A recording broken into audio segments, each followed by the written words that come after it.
नमस्कार। आज हम बात करने वाले हैं उस एक फीलिंग के बारे में, उस उलझन के बारे में जो करियर के रास्ते में अक्सर महसूस होती है।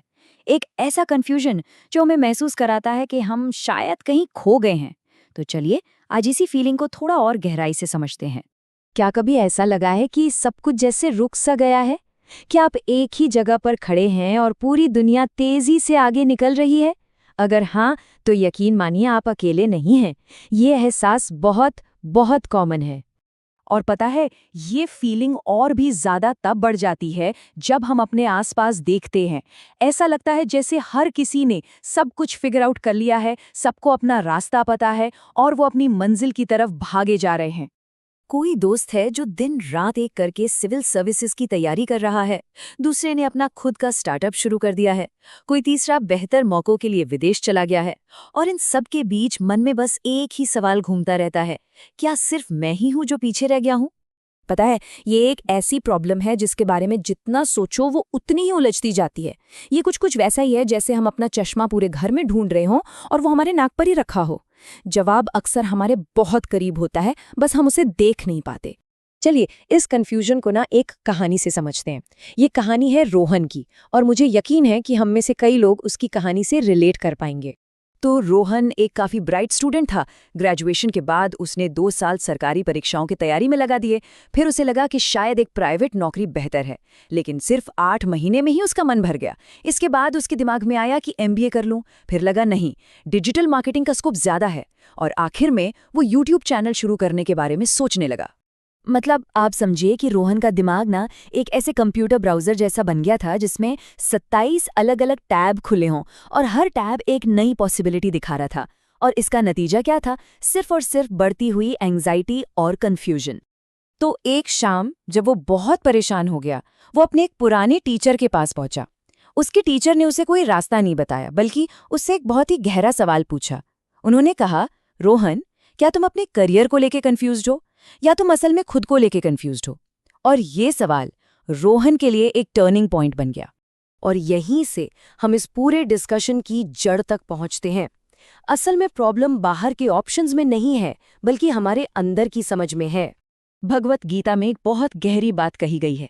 भगवान कृष्ण अर्जुन से कहते हैं कि जब मन बेचैन होता है तो हमारी देखने की शक्ति धुंधली हो जाती है।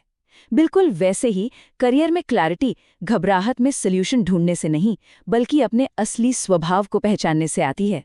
पॉइंट ये है कि अर्जुन कमजोर नहीं था, वो बस इमोशनली डिस्टर्ब था। तो सवाल ये उठता है कि ये असली स्वभाव है क्या, और इसे पहचाने कैसे? इसके लिए प्राचीन भारतीय ज्ञान में एक टूल है, ज्योतिष। और यहाँ एक बात साफ कर दूं, ज्योतिष का मतलब भविष्य बताना बिल्कुल नहीं है, बल्कि ये खुद की एनर्जीज और टेंडेंसीज को समझने का एक तरह का मैप है। देखिए, ज्योतिष के हिसाब से ना इस करियर कंफ्यूजन के पीछे अक्सर 3 एनर्जीज का खेल होता है। पहला है सूर्य, जो हमारे कॉन्फिडेंस और डायरेक्शन को दिखाता है। जब ये थोड़ा कमजोर होता है तो मन में सवाल आते हैं, क्या मैं काफी अच्छा हूं? फिर है चंद्रमा, जो हमारे मन और इमोशंस को स्टेबल रखता है। जब ये बेचैन होता है तो हम बार बार अपने फैसले बदलते हैं। और तीसरा है बुध, जो हमारी सोच और क्लैरिटी का प्रतीक है। इसके बिखरे होने पर हम ओवर थिंकिंग और दूसरों से कंपैरिजन करने लगते हैं। और ये सारी बातें हमें एक बहुत ही जरूरी शब्द पर ले आती हैं, स्वभाव। स्वभाव का मतलब है आपकी असली नेचुरल नेचर।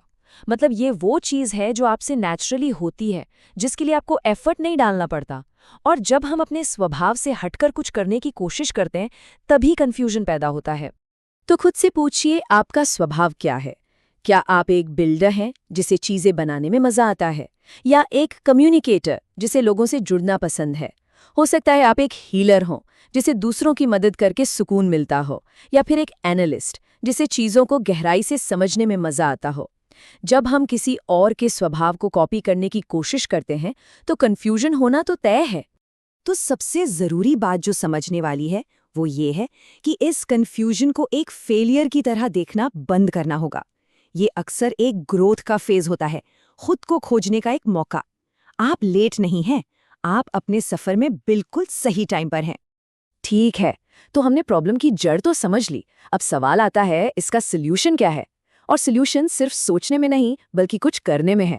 चलिए एक प्रैक्टिकल प्लान देखते हैं। सबसे पहला काम, अपने सवाल को ही बदल दीजिए। मुझे पूरी जिंदगी के लिए क्या करना है? ये सवाल बहुत बड़ा है और डरा देता है।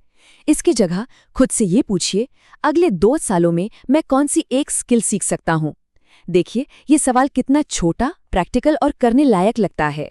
और इसकी शुरुआत होती है बहुत छोटे छोटे सिंपल डिसिप्लिन से। पहला, रोज एक फिक्स टाइम पर उठने की आदत डालिए।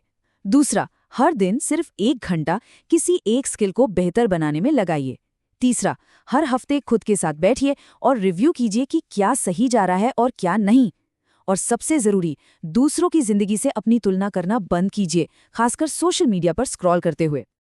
ये एक लाइन है, इसे कहीं लिख लीजिए या दिमाग में बिठा लीजिए।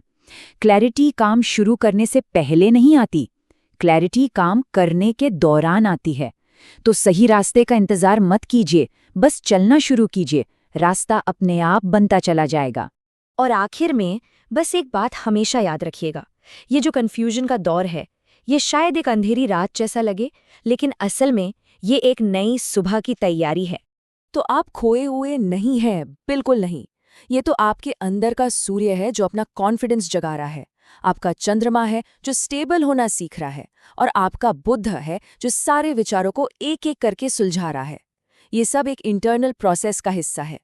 याद रखिए, उस महान योद्धा अर्जुन को भी तो युद्ध से पहले क्लैरिटी के लिए रुकना पड़ा था ना। तो घबराने की कोई बात नहीं है, आपका रास्ता लेट नहीं है, वो बस अभी बन रहा है। तो आज इस सेशन को खत्म करते करते मैं एक सवाल छोड़कर जा रहा हूं, जिस पर सोचिएगा जरूर। क्या मैं सच में कंफ्यूज्ड हूं, या मैं सिर्फ किसी एक रास्ते पर चलने और उसके लिए कमिट करने से डर रहा हूं? इसका जवाब शायद आपको अपनी दिशा खोजने में बहुत मदद करे।